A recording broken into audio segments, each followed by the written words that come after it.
Bizarre Brain Comics. Hello, my comic book friends, and welcome to Bizarre Brain Comics. I'm Gary, your host. This is where I like to take a look at some older comics, talk a little bit about the characters and creators, and examine the stories and the art. This time, I want to have a little look at one of the alternative comics from the 1990s. Alternative indie comics. This is, it's going to fall off. Joe Matt's Peep Show, #1, and we'll take a brief look at #2 as well. It says, "Greetings from Ipanema." I like this. It's actually a real nice full color cover illustration here of Joe Matt himself, and right here emphasizes for mature readers, and it's the mama duck talking to the baby ducks. It's cute, and is from 1992, and it is produced by Drawn and Quarterly, published by Drawn and Quarterly, which was 1992. Now, for those who may not know, Joe Matt is from 1963 to 2023. Was an American cartoonist whose best-known work was his autobiographical series Peep Show, which ran for 14 issues. In his work, he focused on his porn addiction, low social skills, and his relationship with his girlfriend, as well as religious trauma resulting from his Catholic upbringing. In his work, he also included the characters of his friends and fellow cartoonist Chester Brown and Seth. I'm real familiar with Chester Brown. I know I've read stuff by Seth, but I can't remember what. And it says, to make ends meet, he worked as a colorist on mainstream superhero comics despite despising the genre. But he earned a degree from the Philadelphia College of Art in illustration, but couldn't get a foothold there in the magazine illustration. Which he probably wouldn't even have anymore because there's so few magazines anymore. He worked in a comic shop and started drawing comics, and worked as an assistant to classmate Matt Wagner, who did. I just saw it now. What was it? A couple of very popular indie comics in the 80s and 90s. In 2023, at the age of 60, he died of a heart attack at his drawing table. Well, I guess if you got to go as an artist or cartoonist, that's where you want to be when you do go. I didn't know he had passed away. I thought I'd heard about it, but I wasn't aware that he had passed away just a couple of years ago. He was just a few years younger than me. Okay.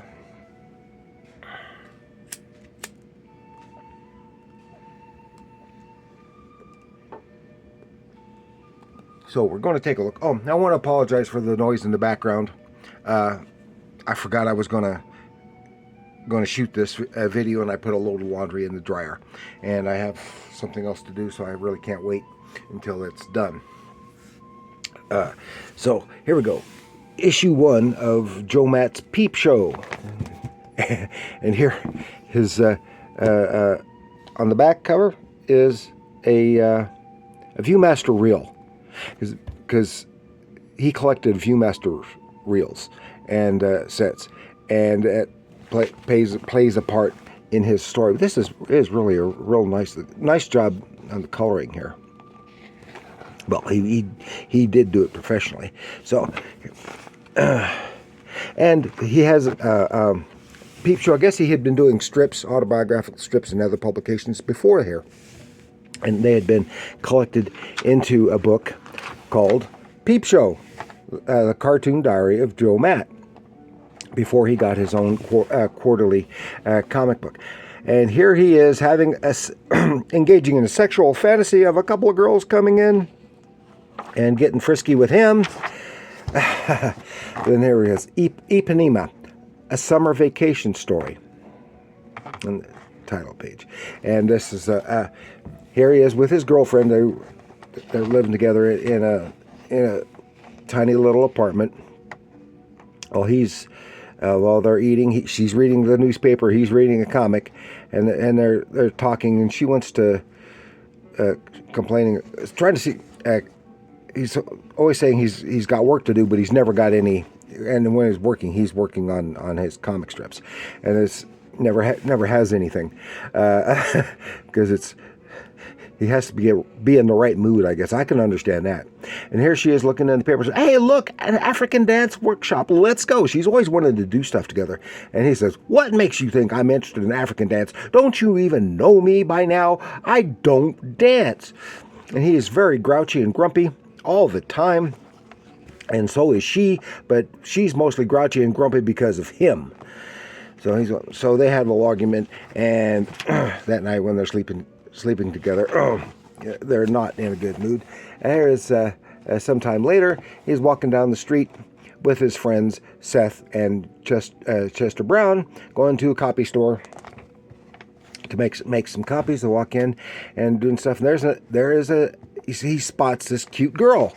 He thinks is this cute girl, and there she's getting some copies made too. And right at that time, the Muzak is playing "The Girl from Ipanema," hence the title of the story.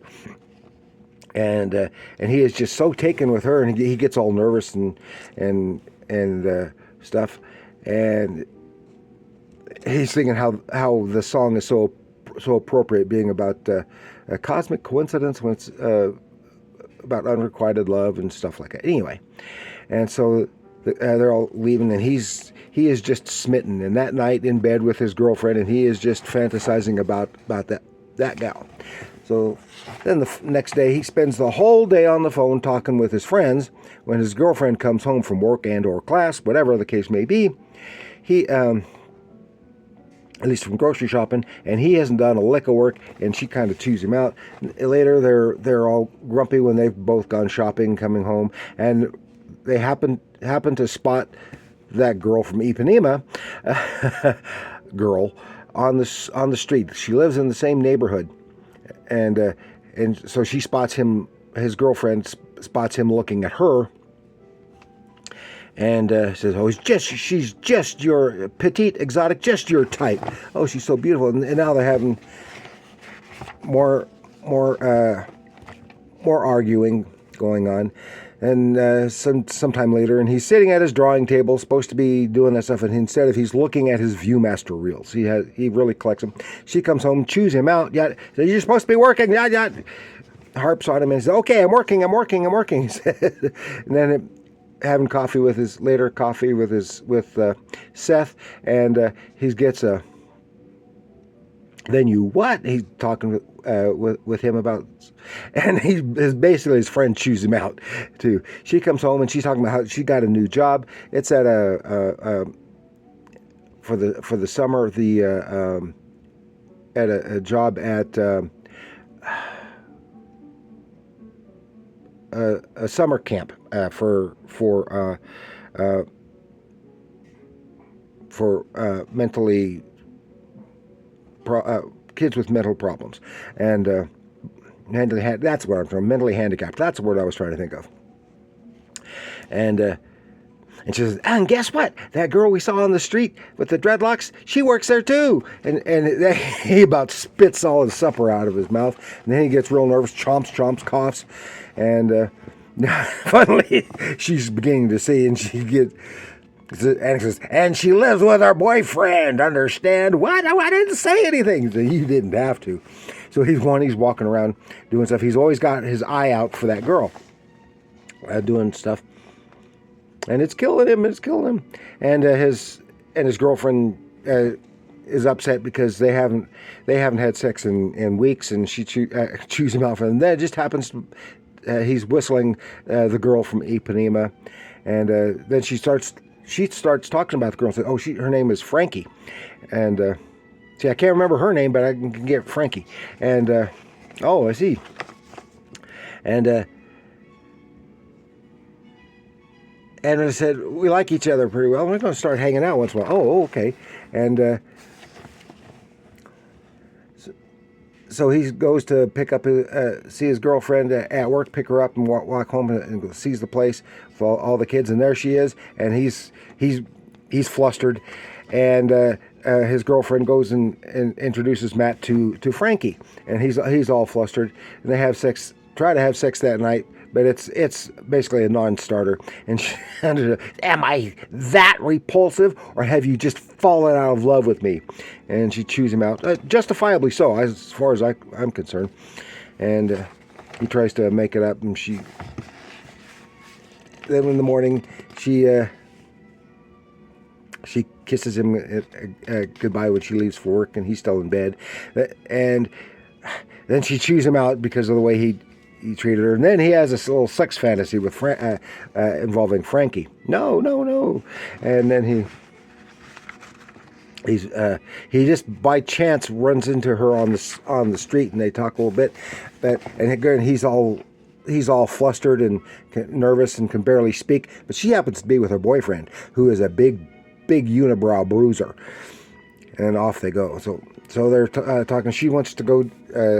His girlfriend wants to go to a Caribbean jazz festival, and Frankie is supposed to be there because he doesn't want to do it. So I'll just go with Frankie. Her boyfriend doesn't want to go either. So the next day, he actually shaves, and she goes, "Yay, you're shaving!" I don't know what that's like, and it just happens to have on the radio. It would be playing the song of the girl from Ipanema. They go to the jazz festival, and it turns out Frankie doesn't show up. She says she decides to stay home to stay with her boyfriend and stuff. So Joe is very disappointed. Then sometime later, he is lounging in his underwear at his drawing table, and his girlfriend comes home, and Frankie's with her. He quickly throws on a T-shirt and pretends to be working, and he's all flustered. He's constantly flustered when at the very thought of her, let alone when she's around. And his girlfriend comes home, and she says, "Oh, looky what I got! I got you something." She picked up at a thrift store or something a bunch of old Viewmaster reels to add to his collection. And he's so excited, and he's checking them out. And then she sees, "Oh, the VCR's on. There's video in it. Did you rent? What did you rent? What did you rent?" He rented some porn. Oh, and she's so angry with him because he tried to. Plus her anyway. So she's mad when they go to work, go to bed. The next day it's all quiet, and he's whistling the girl from Ipanema. She mentions that they're supposed to be having a cookout at getting to the end of summer, and the summer job's gonna be coming to an end, and they're going to a barbecue at Seth's house with Seth and his girlfriend, and that's the way I understand it anyway. And Chester's there, and Seth. They get there, and Frankie is there too, because she is also familiar with Seth's girlfriend, and so he sits over with his buds, and they're smoking and talking, and it's somehow they get around to the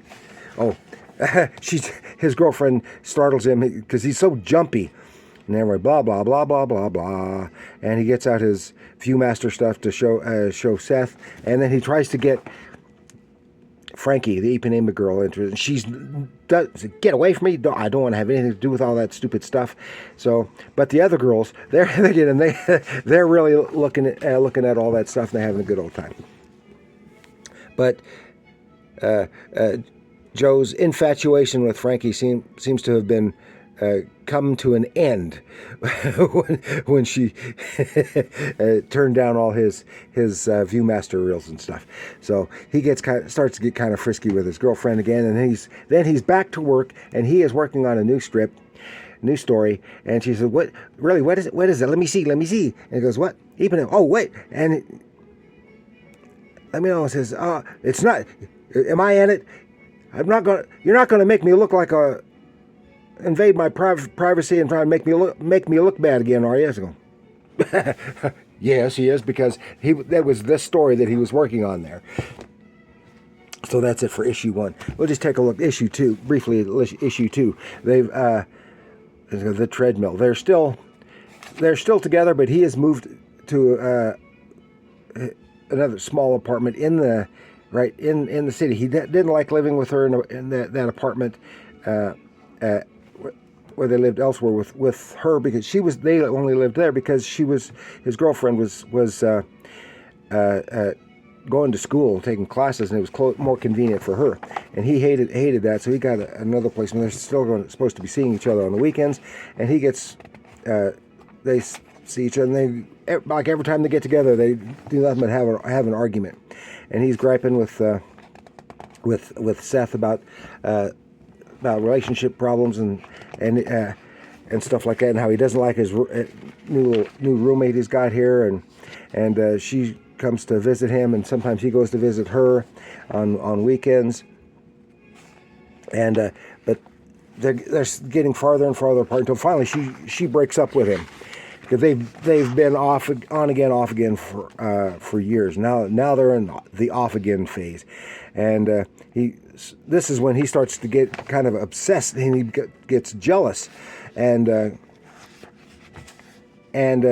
so when they do see one another, he's all gripey and jealous and stuff. And this is when then he turns around, and he starts becoming obsessed with her. He said how much he loves her, then tries to get her back. He says, no, I'm done. Justifiably so, as far as I can tell. And he's like on the phone just begging and pleading. I mean, there's more to that that's going on. Just begging and pleading. He says, no, because she's got another boyfriend now. No. And now he's horrified, because what have I done? And while he's sitting at his drawing table, bawling his eyes out, he flashes back to when he and she first started going out, and he first told her that he loved her. And that's the end of that. And then drawing representing the title of the treadmill and stuff. And so that is what I wanted to share with you this time around. Just some Joe Matt's Peep Show, and the whole thing. I've got a few other issues somewhere, and this is one of those. I probably don't have as many as I used to. This is one of the titles that I really liked in that period.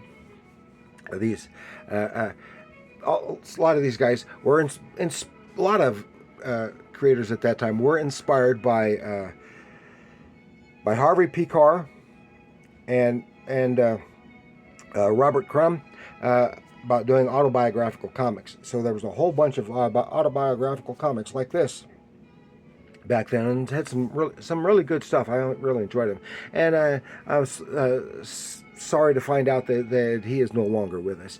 So I want to thank you for joining me. Please like, share, subscribe, and leave your comments down below. And remember, comics are art.